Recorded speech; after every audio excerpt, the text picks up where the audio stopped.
அப்படியே மேலே ஏறி வந்தீங்கன்னா இங்கே ஒரு வரதராஜ பெருமாள் சன்னதி சின்னதாக இருக்குது. பட் ஆனால் அவர் தான் ஏன் வரதராஜர் இது படைப்புக்காக வச்சுருக்காங்க. இவரும் வரதராஜ பெருமாள் தான். இந்த பக்கம் அப்படியே பார்த்தீங்க அப்படின்னா ஆண்டாள் சன்னதி இருக்குது. ஆண்டாளுக்குன்னு தனியாக ஒரு உருவம் இருக்குது பாருங்கள்.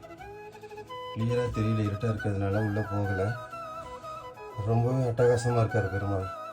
இந்த ஒரு கோவிலோட சைடில் பாருங்கள் ராமானுஜர் சூப்பர் வடிவமைச்சிருக்காங்களா. அப்படியே வாங்க.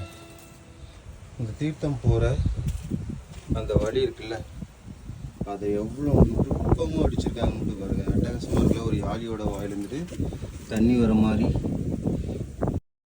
இந்த வழி அந்த தீர்த்தத்துக்கு போகிறது அப்படின்னு சொல்லி சொல்கிறாங்க. ஒரு தீர்த்தம் இருந்தது, அதில் இருந்தால் பெருமாள்